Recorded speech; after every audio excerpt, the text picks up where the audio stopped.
Okay, so let's dive into a professional archetype who you might not notice at first. This is someone who absolutely thrives, not in the spotlight, but deep down in the trenches. We're talking about a type of employee whose real value is often invisible, a quiet force that just keeps the gears of a business turning. Right, this is not the person you're going to see celebrated on LinkedIn for some heroic win or getting a trophy at the company town hall. Nope, their work is happening far away from all that glamour, deep inside the complex machinery of just getting things done day to day.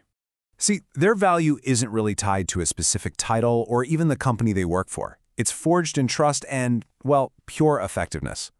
Even when the org charts get shuffled and the company logo changes, the people on the front line, the ones actually doing the work, they know exactly who to call when things get stuck. Their reputation, that's their real resume. So, what kind of environment creates a person like this? It's one that's defined by constant, conflicting pressure. It's the daily reality of being caught between powerful, opposing forces, and every single one of them has its own demands. They're always caught in this three-way squeeze. You've got their own company demanding they control the client, then the client just pushes back saying, hey, that's your company's issue, and then the supplier, the person on the ground, is saying, look, we've got nothing left to give. It's this total battleground where just trying to assert your authority is a guaranteed way to lose.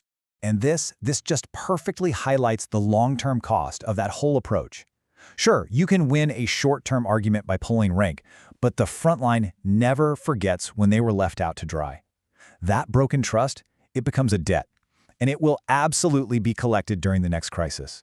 So when you're faced with this no-win scenario, the key is to make a really critical change. You have to completely reframe the problem. This isn't about winning fights anymore, it's about understanding the system. You just stop asking about who's right or who's wrong, who's to blame according to some contract. Instead, you start asking a much more practical question. What part of the process is broken? Where's the work physically getting stuck? So the really crucial point here is that this simple shift in language is a total game changer. It turns a tense finger-pointing confrontation into a collaborative troubleshooting session. It's not you versus me anymore. Suddenly, it's us versus the problem. Okay, so how does this whole perspective build into a practical, repeatable toolkit? Let's take a look at the actual techniques he uses for navigating these conflicts and, getting stuff done. These two questions, they are your secret weapon. They immediately change the whole dynamic of the conversation. By asking them, you're signaling, hey, I'm not here to assign blame or wave a contract in your face. I'm here as a coworker trying to solve a problem we both share. Just like that, an adversary becomes an ally. And notice how the technique actually changes depending on who you're talking to. For your own company, you visualize the problem with a diagram. That way, you avoid blame. For the client, you break down their big issue into smaller, manageable parts, which creates a sense of progress. And for suppliers, you build in realistic buffers from the get-go, which encourages them to be honest and prevents tiny issues from becoming total catastrophes. So what's the ultimate result of all this careful, behind-the-scenes work? It isn't a bigger office, it's not a fancier title. It's something far more valuable and way more durable than that. Your true role, it becomes that of a translator. You take the big, abstract demands from leadership, and you convert them into actual, actionable steps for the front line. And at the same time, you take those panicked alarms coming up from the front line, and you structure them into calm, data-driven reports for leadership. I mean, a skill like that is always in demand.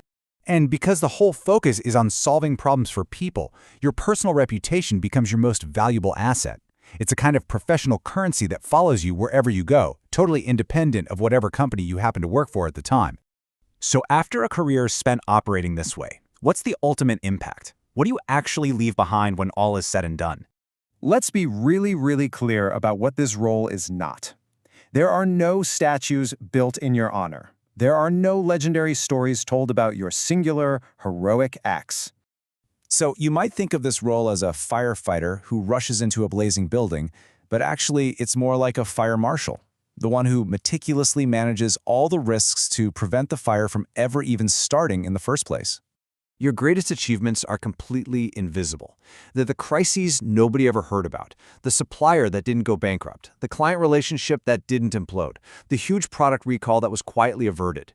Those are the silent victories that make up your legacy. And this right here, this is the practical, repeatable wisdom you can pass on. It's not about exciting war stories. It's a quiet, sustainable strategy for long-term effectiveness and for survival in a really complex world.